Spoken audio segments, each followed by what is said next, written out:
Magandang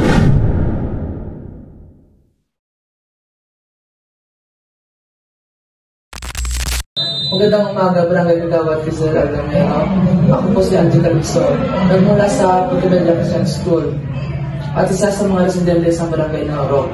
Nandito po ako ngayon bilang bahagi ng Araling Panlipunang School Project upang magtanong tungkol sa kalagayan ng ating barangay. Nais ko po sana malaman, ano po mga problema kasalukuyang kinakalat ng ating barangay? Ang problema na ang kinakaharap ng ating barangay sa ngayon ay ang basura na nagagaling sa mga bundok at bayan sa tuwing bumabaha o kaya naman ay high tide.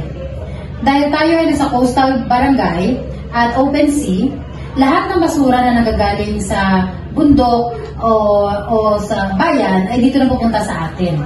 Talagang napakalaking suliranin ng basura pagdating sa ating barangay. Napakalaking suliranin talaga ang basura. Dahil tayo ay walang sapat na dump site para sa mga basura na ating tinatapon. Kaya kami sa barangay ay gumagawa ng paraan para kahit paano maisa ng suliranin ito. At una na dito ay naghahanap kami ng mga lugar na pwedeng pagtapunan ng ating mga basura, kagaya ng mga abandonadong fish pond o palaisdaan. Ang ginagawa namin ay unti-unti namin tinatapon doon ng basura hanggang tumaas ang level nito at nilalagyan namin ng lupa para pwedeng gawing daanan ng mga residente. Sa ngayon, yung pinakamalaki talagang problema natin sa basura ay yung pagbumabaha. Dito talaga pumunta. Kaya yun talaga yung hamon dito sa barangay ng Matigi. Maraming salamat po, Barangay Kagawad, Quezon.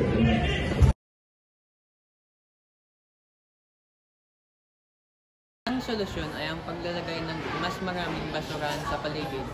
Sa ganitong paraan, hindi na basta-basta itinatapon kung saan-saan ang basura at malinaw kung saan ito ilagay.